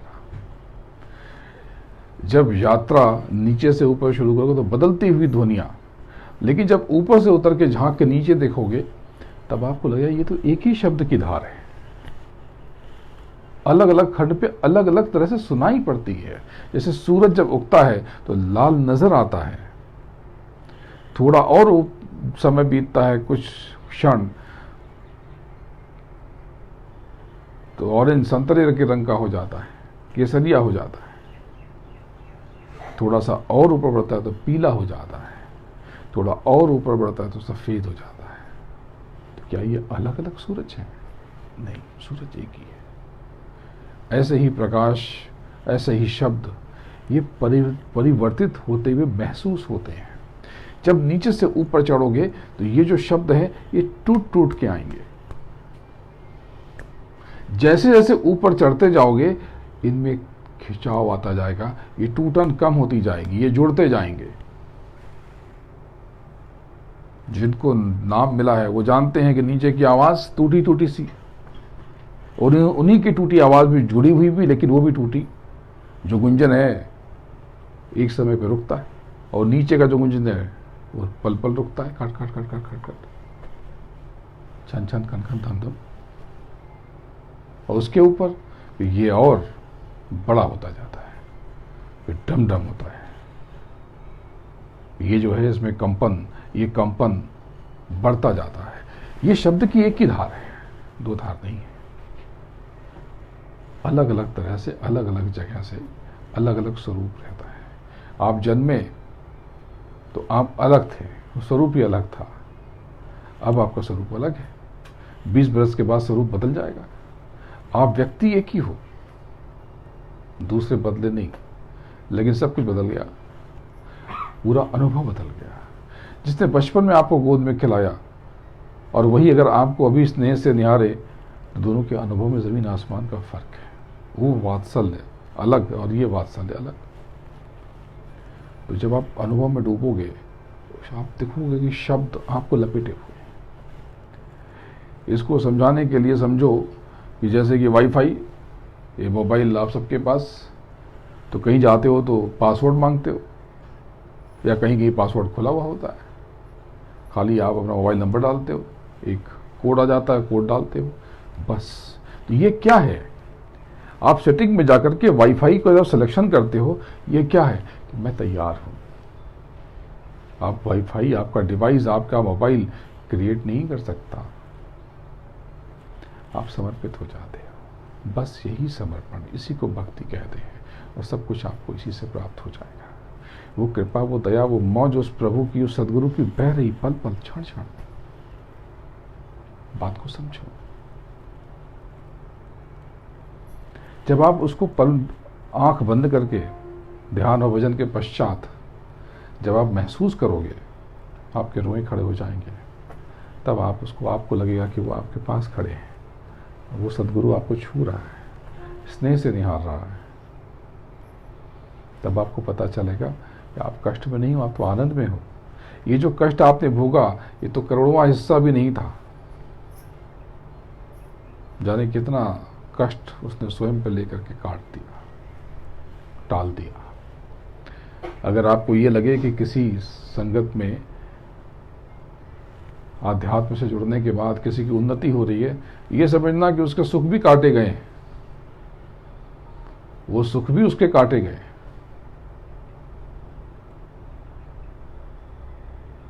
क्योंकि सुख भी भोगना पड़ेगा अनगिनत अनंतों जन्मों तक।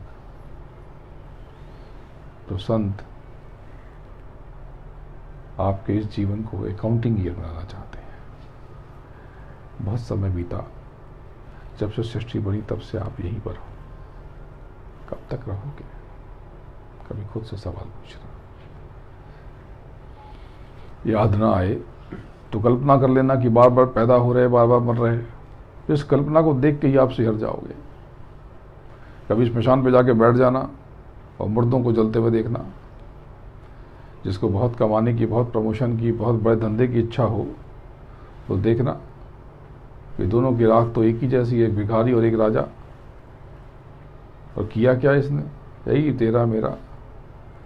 छोड़ कर संसार जब तू जाएगा, कोई न साथी तेरा साथ निभाएगा। छोड़ कर संसार जब तू जाएगा, कोई न साथी तेरा साथ निभाएगा। क्या कहता तेरा मेरा, ये दुनिया रैन बसेरा। यहाँ कोई न रहने पाता,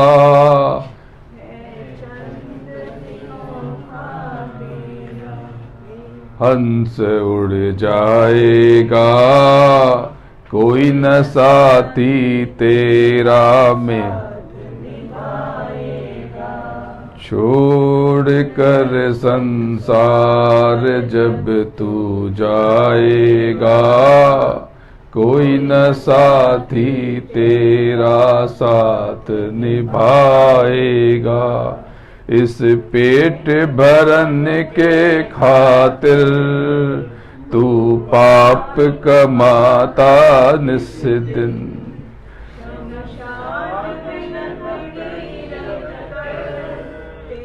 आग लगेगी एक दिन खाक हो जाएगा, कोई न साथी तेरा साथ निभाएगा। सत्संग की बहती गंगा, तू इसमें लगा ले गोता, वरना इस दुनिया से जाएगा एक दिन रोता। फिर पछताएगा, कोई न साथी तेरा साथ निभाएगा। छोड़ कर संसार जब तू जाएगा, कोई न साथी तेरा साथ निभाएगा। यूं कहता मेरा मेरा, यह दुनिया रैन बसेरा। यहाँ कोई न रहने पाता है, चंद दिनों का डेरा। सुर जाएगा, कोई न साथी तेरा साथ निभाएगा।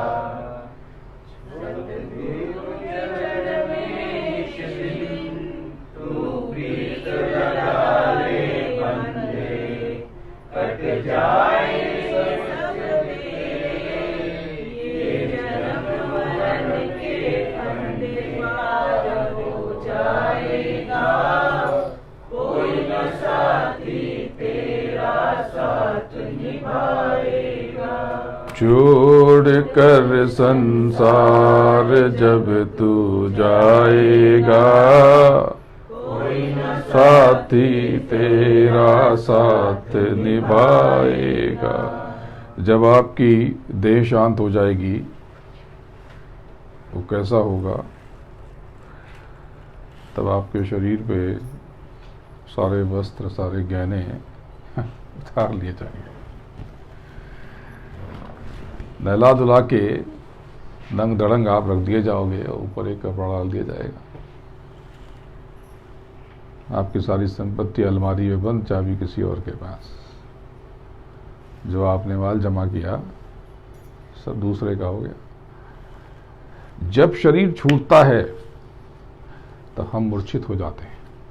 ज़्यादातर लोग साधक को छोड़ करके सब लोग मूर्छित हो जाते हैं, आंख बंद हो जाती है और वो यमदूत जब आकर के दहाड़ते हैं, उनकी आवाज़ से सारी इंद्रियां सहम जाती हैं, सिकुड़ जाती हैं और आप शरीर से नोच दिए जाते हैं। उस नोचने में इतनी पीड़ा, इतना कष्ट कि जगत में वैसा दूसरा कोई कष्ट नहीं। गर्दन काटने में उतना कष्ट नहीं होता। लेकिन जो अभ्यासी होते हैं, जो नियमित साधन भजन में, तो सदगुरु का निर्देश है कि मेरे जीवों को बिना मेरी अनुमति के हाथ मत लगाना। इसलिए गुरु महाराज ने कहा कि जब किसी के शरीर में हरकत ना हो तो उसके कान में जय गुरुदेव बोलना। जब कोई कष्ट आए जीवन में, लगे कि अब शरीर छूट जाएगा, तो उसे कान में जय गुरुदेव बोल दो ना, यमदूत किनारे खड़े हो जाएंगे और निकालेंगे तो सम्मान से, आदर से। ये ऊर्जा, पूरी दुनिया ऊर्जा को नीचे की तरफ धकेले हुई है। तो स्थूल काम, वासनाएं, आकांक्षाएं, इसकी दिशा बदल दो, परमात्मा की तरफ मोड़ दो, आध्यात्म की तरफ मोड़ दो, आप शक्तिशाली बनते हो। नीचे गए तो भिखारी बन गए। नीचे ऊर्जा आती है तो व्यक्ति रत्नाकर बन गया, डाकू कहलाया। और ऊर्जा के प्रवाह को बदलते ही, दिशा बदलते ही वाल्मीकि हो गए। जब शरीर शांत पड़ा रहता है मृत्यु के बाद, तो पूरा जीवन उसको थोड़े से देर में, 24 घंटों में या जितने भी समय में, हर जीव की कथा और गाथा अलग, सारे कर्म उसको दिखाई देते हैं और वो बिलबिलाता है कि काश मुझे एक अवसर फिर मिल जाए, एक मौका फिर मिल जाए तो मैं ये ठीक कर लूँ, ये ठीक कर लूँ, ये ठीक कर लूँ, मैं भजन कर लूँ। पहले भी जीव आया धोखा देकर खुद को और सदगुरु को कि अगर मनुष्य जीवन मिला तो मैं भजन करूँगा, इस जन्म मृत्यु के चक्कर से निकलने की चेष्टा करूँगा, कृपा लेकर निकल जाऊँगा। और यहाँ आया तो फंस गया, भूल गया। गुरु महाराज ने कहा कि आप 24 घंटे आपके, उसमें से 23 घंटा आप अपना काम करो, जगत का काम करो, दुनियावी काम करो, सांसारिक कार्य करो, लेकिन 1 घंटा सिर्फ आप स्वयं के लिए दे दो। क्या करना?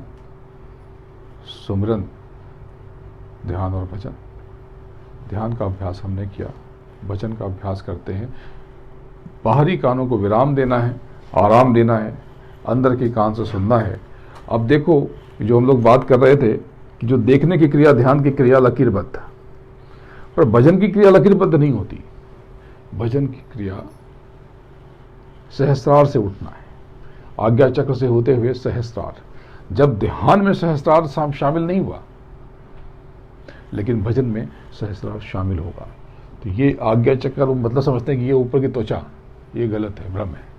आज्ञा चक्र मतलब ये केंद्र, ये कहीं से भी भोग दो, भेद दो, तो ये जो हिस्सा अंदर का जो केंद्र बनता है वो आज्ञा चक्र। वहाँ आपकी जीवात्मा बैठी, तो जीवात्मा का आकार प्रकार कितना बेहद महीन। एक बाल तोड़ लो, उसकी मोटाई देख लो, इतने में तो करोड़ों जीवात्माएं, करोड़ों।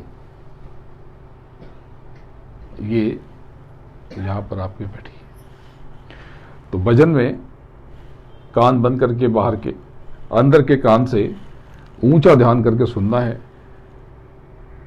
शुरू में जो गुंजन आए ना, जो कुछ भी आप सुन पा रहे हो, झनझनाहट, गनगनाहट, उस पर ध्यान स्थिर करो और सुनो क्या हो रहा है। चुनचुनाहट, खनखनाहट, तो वो जो खनखनाहट है, चुनचुनाहट है, वो वाइब्रेशन है, उसके अंदर घुस जाओ। एक एक चीज़ों को अलग करो। जैसे कोई गाना सुनते हो तो आप पहचान लेते हो कि ये देखो ये बांसुरी है, ये हारमोनियम पीछे बज रहा है, ये तबला भी है, ये तानपुरा भी पीछे से बज रहा, ये पीछे से ये यंत्र भी बज रहा, वो यंत्र भी बज रहा। कैसे ध्यान देते हो तो समझ में आ जाता है। बस यही ध्यान आपको वहां देना है। जैसे आप मिक्स कर दो, मिला दो, काला चावल, सफेद चावल, तेल, दाल, तो जब ध्यान दे के आप करते हो अलग अलग, तो अलग अलग हो जाता है ना। बस वैसे ही कंकड़ पत्थर सब निकल जाते हैं, तो दिख जाता है ये चावल है, ये कंकड़ है, ये पत्थर है, ये रेत है। ऐसे ही उन शब्दों को गौर से सुनना है। हुजूर ने बताया कि उसमें डूब जाओ, घुस जाओ। और जिनको नामदान मिला है उनको तो पता है कौन कौन से शब्द छांटने हैं, और जिनको नहीं मिला है उन्हें तो बस गुरु महाराज के चरणों को थाम लेना है, उन्हें सब पता चल जाएगा। क्योंकि उनको ये मार्ग मिला, वो आध्यात्म में प्रविष्ट हुए, इसका मतलब कि उनके ऊपर उनकी कृपा बरस रही है, बह रही है, ओतप्रोत हैं। जब ओतप्रोत हैं तो ये तो वो खुद खड़े होकर के आपको बता देंगे। मैं अमेरिका गया था 4 महीने पहले, अप्रैल में गया था मैं। तो यहाँ से मैं लंदन गया, लंदन से मैं न्यूयॉर्क गया, और न्यूयॉर्क से मुझे शार्लेट जाना था, वहाँ से शार्लेट होते हुए ह्यूस्टन जाना था, तो फ्लाइट चेंज करनी थी। तो मैं दरवाजे नंबर 5 या 6 क्या रहा मुझे याद नहीं है, उस द्वार पे मैं खड़ा था।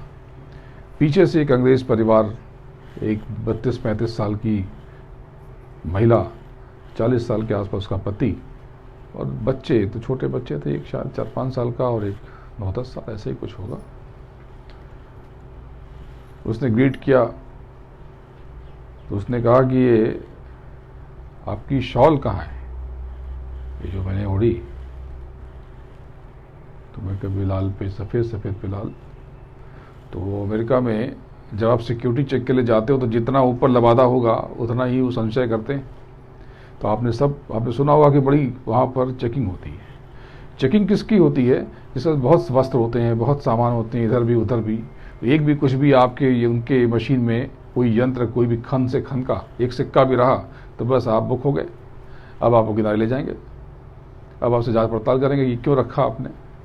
वो जानने की कोशिश करते हैं कि सिक्का भी लेके आप घुसे अंदर, तो आपको तो बता दिया गया था सिक्का भी डाल दो ट्रे में, आपने नहीं डाला तो मकसद क्या है। तो वो अपनी सुरक्षा को लेकर सतर्क है, नियम है उनका, बुरी बात नहीं है। तो ये शॉल मैंने लपेट दी, ट्रे में डाल दी थी, और आया तो ट्रे निकाल रहे सब, वो झोला लिए हुए खड़ा था, फ्लाइट को देख रहा था कि इसके बाद ये फ्लाइट है, इंतज़ार कर रहा था। तो पीछे से वो परिवार आया, बोले शॉल कहाँ है आपकी।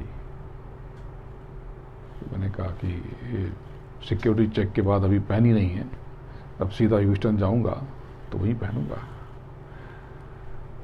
उसने कहा कि आपने हमें यहाँ कहा था मिलने के लिए। तो अब तो मुझे मालूम हो गया कि जहाँ पर कहते हैं कि आपने कहा था, तो मैं फ़ोटो निकालता हूँ, तस्वीर मैंने इन्होंने कहा था, बोले यस यस ही इज़, यही है, यही, हाँ इन्होंने ही कहा था। मैंने कहा जी बताइए। तब उसने जो बातें करनी शुरू की, मेरा चूंकि अनुभव इतना व्यापक हो गया है, मुझे हैरानी नहीं होती, लेकिन जब भी कोई नज़दीक ऐसी बातें करने आता है तो मैं समझ जाता हूँ कि अब कुछ अद्भुत चीज़, अद्भुत अनुभव आने वाला है।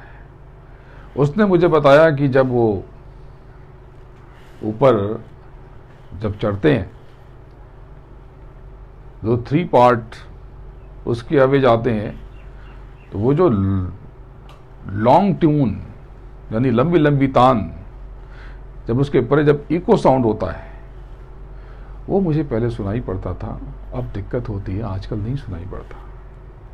तो मैंने पूछा था मेडिटेशन में, तो आपने बताया था कि, इन्होंने बताया था कि इस दरवाजे पे मिलना। तो जो भी शंका थी, यानी कि इको साउंड का मतलब उसे बीन से रहा होगा, और लंबी लंबी तान, लॉन्ग ट्यून, ऐसी कोई आवाज़ रही होगी, तो जो अभ्यासी हैं वो सब समझ गए। अब आप सोचो वो अमेरिका में, और वो कहती है कि ये तो ही इज़ माई मास्टर। वो स्त्री कहती है कि मुझे ये मिलते हैं। तो गुरु महाराज तो सबको मिलते हैं, गुरु महाराज सबको मिलते हैं।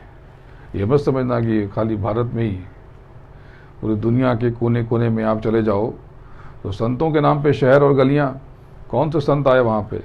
अरे यही संत रहे, और कौन था? अलग अलग नाम से अलग अलग कालखंड में करिश्मा करते हैं। इन बातों का मर्म तब तक न समझ पाओगे जब तक नियमित भजन न करोगे। कुछ भी हो जाए, खाना मत खाना, पानी मत पीना, कोई और काम मत करना, लेकिन भजन जरूर करना। भोजन से पहले भजन, ये नियम बना लो तो कोई दिक्कत नहीं होगी।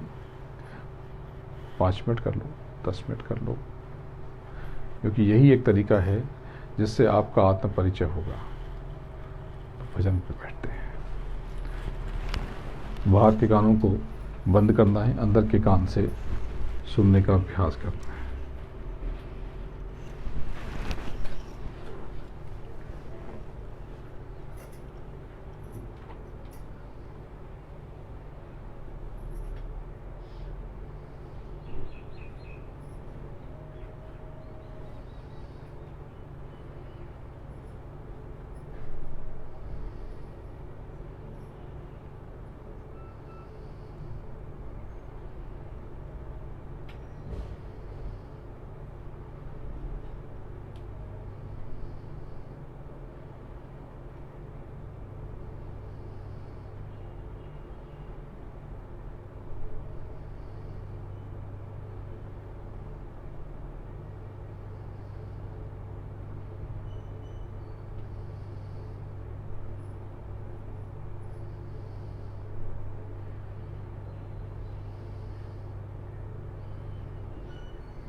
जय गुरुदेव।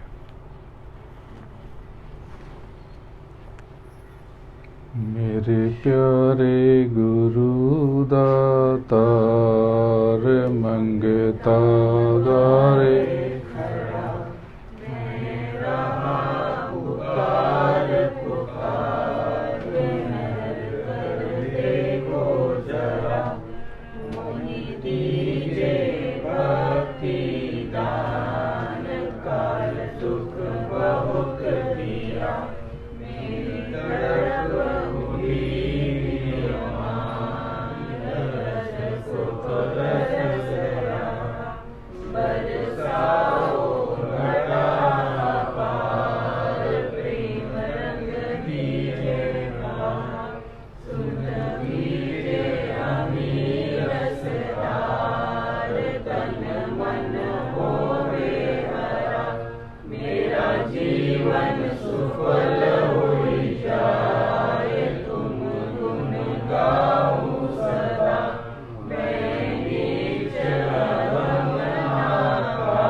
मेरे प्यारे गुरु दातार मंगता द्वारे खड़ा मैं रहा पुकार पुकार देखो जरा। मेरे प्यारे गुरु दातार मंगता द्वारे खड़ा। जब आप भजन में जो आपने भी अभ्यास किया नियमित रूप से उनसे गुहार लगाओगे, प्रार्थना करोगे तो उन महाशब्दों के साक्षी बन जाओगे। ये शब्द यहीं पे हैं, आपको सुनाई नहीं पड़े क्योंकि आप स्वयं का परिचय भूल गए। जैसे कि धरती इतनी घूम रही, इतने ग्रह घूम रहे, तो ये कागज इसको लेकर के हिलाओ, ये आवाज हुई, तो धरती घूम रही होगी तो कितनी आवाज आ रही होगी, बहुत ज्यादा। तो आप क्यों नहीं सुन पा रहे? क्योंकि आपकी क्षमता सुप्त हो गई, आपकी क्षमता खो गई, सो गई। क्षमता तो है लेकिन वो क्षमता सो गई। जैसे कि जब आँख के ऊपर, जब आँख की क्षमता कम हो जाती है तो देख तो सकते हो लेकिन फिर आप पढ़ सकते नहीं, पढ़ नहीं पाते, तो उसमें कोई कांच लगा लेते हैं, कोई लेंस बन जाता है, तो फिर से वो आपकी क्षमता का आपको बोध हो जाता है, फिर आप देखना और पढ़ना शुरू कर देते। बस इतनी सी बात है। गुरु महाराज आपकी अंतर यात्रा के लिए बहुत बेचैन और बहुत प्रयत्नशील रहे। अपनी 2012 से पहले तक की यात्रा कितना कठिन श्रम किया उन्होंने, कितनी मेहनत की, और वो निश्चित रूप से अभी भी आपके लिए प्रयत्नशील हैं। तो नियमित ध्यान, भजन और सुमरन बहुत जरूरी है। गुरु महाराज ने एक और बात कही थी, आज उसकी थोड़ा और व्याख्या करता हूँ। उन्होंने कहा था कि किसी की निंदा मत करो वरना उसके पाप के बोझ से तुम दब जाओगे। किसी की निंदा मत करो यानी कि किसी के बारे में उल्टी चर्चा मत करो, किसी के बारे में उल्टी बात मत करो कि देखो ये तो ऐसे, ये तो वैसे, वो तो गुरु बने बैठे, वो तो फला कर रहे हैं, वो तो उनकी जगह आ गए, उनकी जगह आ गए, या ये नेता ऐसा, वो नेता, बिना मतलब की बातें। आध्यात्म के राह के राही के लिए ये सब चीजें निरर्थक हैं। पहले तो वो कर्म के बोझ से लद गया, गुरु महाराज ने कहा कि तुम उसके पाप के बोझ से दब जाओगे यदि उसकी निंदा करोगे।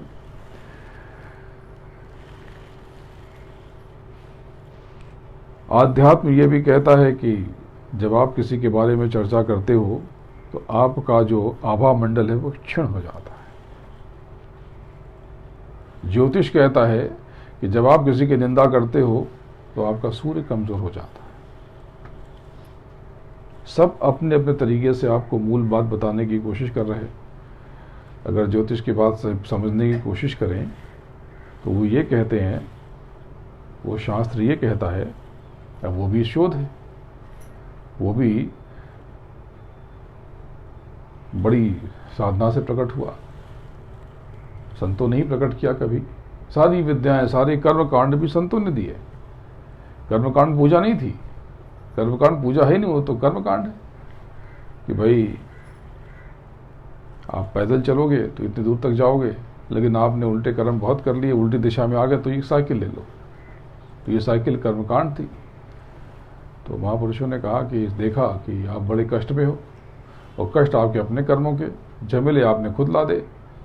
तब उन्होंने आपको एक रस्सी दे दी, एक सहारा दे दिया कि चलो ठीक है, ये जो झमेला आपने पाल लिया है, ये जो मुसीबत आ गई है, इसका निपटारा इस तरह से कर लो और अब भजन करना। तो आपने कह दिया हाँ हाँ भजन करेंगे। तो वो दया ले ली, दुनिया के काम लिए, उसी में फंस गए, अब निकल ही नहीं पा रहे, कीचड़ में, दलदल में। तो ज्योतिष शास्त्र कहता है कि जब आप किसी की निंदा करते हो तो आपका सूर्य कमज़ोर हो जाता है। सूर्य कमज़ोर हो जाता है तो आपकी प्रतिष्ठा क्षीण हो जाती है, आपकी धन संपत्ति का नाश होने लगता है, आप पैसे जोड़ नहीं पाते, आपके ऊपर कर्ज बढ़ता जाता है। अगर मान लेते हैं गुरु महाराज की बात को कुछ समय के लिए होल्ड कर लेते हैं, ऐसे यही रखते हैं, और खाली अगर इसका फल ये देखते हैं तो ये तो बड़ा खतरनाक है आपकी दुनिया के लिहाज से कि आपकी मान प्रतिष्ठा न बचेगी, आपका धन न बचेगा, आपके ऊपर कर्जों का बोझ हो जाएगा, तो जीवन तो दुरूह हो जाएगा। और जीवन में, दुनिया में तो आप यही देखते हो, लोग यही देखते हैं। तो ये तो बड़ी खतरनाक बात हो गई। तो अब गुरु महाराज की बात यहां से समझ में आएगी कि किसी की निंदा मत करो। अपना कर्म वो जाने, अपना पाप वो जाने, अपना किया धरा वो जाने, मैं कहाँ झमेले में फंसूं। कोई बोले कि वो ऐसा होगा, बोले भाई मुझे तो पता नहीं। बोले देखो वो कितना गलत कर रहे हैं, बोले मुझे पता नहीं। बोले वो तो गुरु महाराज को धोखा दे रहे हैं, हम बोले मुझे पता नहीं। बोले वो तो फला ऐसा करते हैं, आई डोंट नो। आपको तो जानकारी वाकई नहीं है, और अगर है भी तो इसका ठेका आप क्यों लो, गुरु महाराज पे छोड़ो। वो सदगुरु आपकी आगे की यात्रा को लेकर के बहुत बेचैन है, और क्षण क्षण उनकी नजर है, पल पल उनकी दृष्टि आपके ऊपर। तो अंतर यात्रा में चलो, अपने भीतर चलो। प्रभु आपके भीतर है, आपका पिया आपके भीतर है, गुरु महाराज आपके भीतर है, उनको अंदर खोजो। खोज री खोज री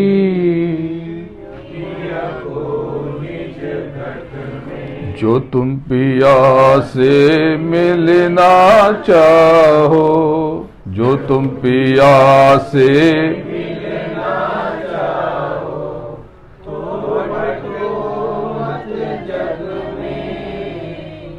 खोजरी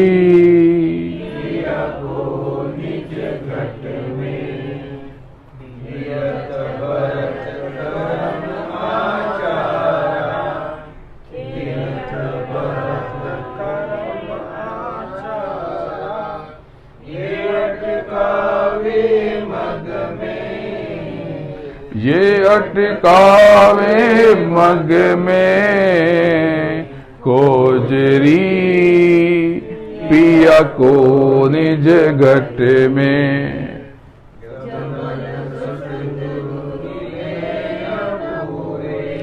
जब लग सतगुरु मिले न पूरे, पड़े रहोगे अध में, पड़े रहोगे अध में। कोजरी पिया को निज घट में, नाम सुधारस कभी न पायो, नाम सुधारस कभी न पायो। भरमो जोनी घट में, भरमो जोनी घट में। खोजरी पिया को निज घट में, पंडित काजी भेद क्षेत्र सब, पंडित काजी भेद क्षेत्र सब। अटक रहे ढग ढग में, अटक रहे ढग ढग में।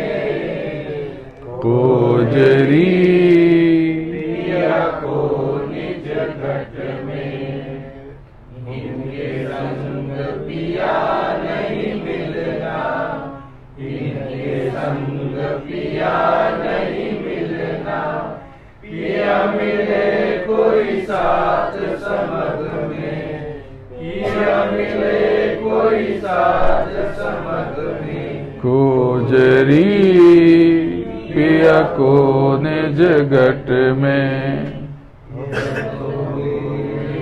विषयवास में, विषयवास में। भरम बसे इनकी रग रग में, भरम बसे इनकी रग रग में। खोजरी पिया को निज घट में, बिना संत कोई भेद न पावे, बिना संत कोई भेद न पावे। वे कोई कहे अलग में, वे कोई कहे अलग में।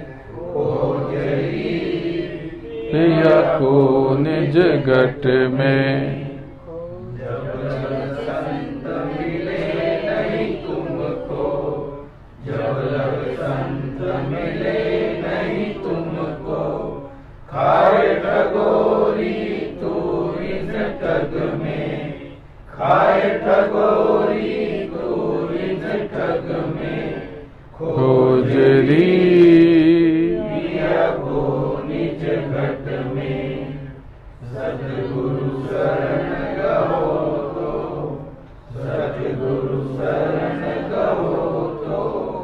रलो जोत जगमग में, रलो जोत जगमग में। कोजरी पिया को निज घट में। जब आप अपने भीतर उतर करके उस सदगुरु को, उस प्रभु को, उस पिया को ढूंढोगे तो हैरान हो जाओगे कि वो पिया तो पल पल हर पल आपके पास ही है, आपके साथ ही है। कभी भी वो आपसे दूर गया ही नहीं। तब आपको अपनी बेवकूफ़ी पर, अपनी मूर्खता पर बड़ा पछतावा होगा। लेकिन ये पछतावा वक्त रहते हो जाए तो अच्छा है। वक्त हाथ से निकल गया तो बच्चों कुछ भी न बचेगा। और वक्त पल पल आपकी मुट्ठी से फिसलता जा रहा, आपकी श्वासों की पूंजी समाप्त होती जा रही। और यही सद्गुरु की चिंता का सबब भी है। एक और बात, आप सब बहुत परेशान रहते हो, कोई इतना, कोई इतना। देखो, प्रभु की कृपा दया हर पल आपके साथ है। हर क्षण उसको महसूस करो। आपको एक अभ्यास देता हूँ, जब भी खाली बैठे रहो, अखबार पढ़ लो, टीवी देख लो, या अपना काम कर लो, क्षण भर के लिए उस सद्गुरु को, उस प्रभु को, उस मालिक को, उस हुजूर को आंख बंद करके अपने आसपास महसूस करो। ऊपर एक महाप्रकाश आपकी तरफ खनखनाता हुआ, झंझनाता हुआ ध्वनि के साथ थिरक थिरक कर आपकी तरफ बढ़ रहा है, आपको अपने आगोश में लेने के लिए, आपका आलिंगन करने के लिए। इसको महसूस करो। हर चीज़ को बहुत प्रेम से देखो, किसी भी चीज़ को नष्ट मत करो। एक पेड़ की पत्ती को भी सहलाओ, एक पुष्प की पंखुड़ियों को भी नरम हाथों से अपना स्पर्श दो। बारिश की बूंदों को हाथ में लेकर के उसकी कृपा उसमें ढूंढो। आपका जीवन इस बारिश की बूंदों की तरह, इस बारिश की तरह आनंद से सराबोर हो जाएगा। आपके सारे के सारे कष्ट जो कि आपके द्वारा ही रचे हुए हैं, लेकिन वो धीरे धीरे नष्ट होने लगेंगे, मिटने लगेंगे। गुरु महाराज, सद्गुरु आपकी बेचैनी को लेकर बेचैन है।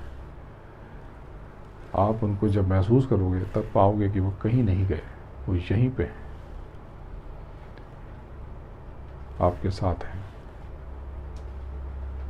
पल पल हैं, सदैव हैं। सकारात्मक रहना। उल्टी सोच आपका बेड़ा गर्क कर देती है। आप तो सत्संग में कैसे आए? पहले विचार किया कि चलते हैं, तब इकट्ठा हुए। न विचार करते तो ना आ पाते।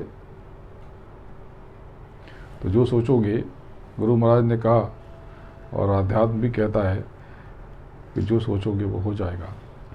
तो इच्छा मत करो। इच्छा करोगे तो पूरी होगी। इच्छा सकारात्मक हो तो यहाँ तक ठीक, लेकिन अगर उल्टी कामना हो, उल्टी सोच हो, तो ये बड़ी खतरनाक बात है। मेरे पास दुनिया भर से जब लोगों से मिलता हूँ तो यही देखता हूँ, लोग कहते कहीं ऐसा तो नहीं कि और बुरा हो जाएगा, ऐसा तो नहीं कि और खराब हो जाएगा। अच्छा, अगला महीना तो ठीक होगा ना, उसके बाद का महीना क्या और बिगड़ जाएगा? बच्चा फेल तो नहीं हो जाएगा? अब तो फेल ही हो जाएगा, क्योंकि आप परमात्मा का अंश, आप आत्मा, जीवात्मा, सूरत, और आपने ही तय कर लिया कि फेल तो नहीं हो जाएगा, लगता है फेल हो जाएगा। अब तो फेल होना तय है, क्योंकि आपका कारनामा ही है। सब कुछ गुरु महाराज पे छोड़ो, सद्गुरु पे छोड़ो, और सहज भाव से महसूस करो कि सब को ठीक करेंगे। ये जो अच्छा नहीं हो रहा, इसमें बहुत बड़ी मौत छुपी है। ये जो अच्छा नहीं हो रहा, मुझे इतना महसूस हुआ, उन्होंने तो ट्रक भर के मामला निपटा दिया। इतने से भोग को, ये तो सुई की चुभन आपको लग रही है, तलवार की चुभन तो उन्होंने मिटा दी। आप यहां से खाली हाथ नहीं जाओगे। उनकी कृपा, सद्गुरु की दया लेकर जाओगे। तो आप ऐसा करो कि दोनों आंखें बंद कर लो और हाथ फैला दो, और जो आपके कष्ट हैं, सकारात्मक भाव में कहना, जो कष्ट है, ये मत कहना कि मैं बहुत परेशान हूँ। आपको ये प्रार्थना करनी है, गुहार लगानी है कि मुझे अब, हे सद्गुरु, हे गुरु महाराज, तेरी रहमत, मुझे यकीन है ये सारे कष्ट आज से यहीं आनंद में बदलना शुरू हो जाएंगे। ये जो मेरे कर्जे हैं, ये धीरे धीरे निपट जाएंगे। ये जो मेरे काम होते होते रुक जा रहे, ये आज नहीं तो कल ये तू मिटा ही देगा। क्योंकि आप क्या कहते हो? आप कहते हो बड़ी परेशानी आ गई, ओफो ये कैसे होगा, ये तो डील कैंसिल हो गई, ये तो बात उल्टी हो गई, अरे बाप रे अब क्या करूं, बहुत परेशान हूं। और जैसे ही कहते हो कि मैं परेशान हूं, तथास्तु, फंस गया अब तो आपको ये कभी नहीं कहना कि मैं बहुत परेशान हूं। आपको तो यही गुहार लगानी कि हे सद्गुरु, मेरी परेशानी अब नष्ट हो जाएगी, मुझे तुझ पे यकीन है, तुझ पे विश्वास है परमात्मा, तुझ पे मुझे भरोसा है मेरे प्रभु, मेरे भगवान। ये सारे कष्ट मैं यहीं छोड़ रहा हूं। प्रार्थना करते हैं।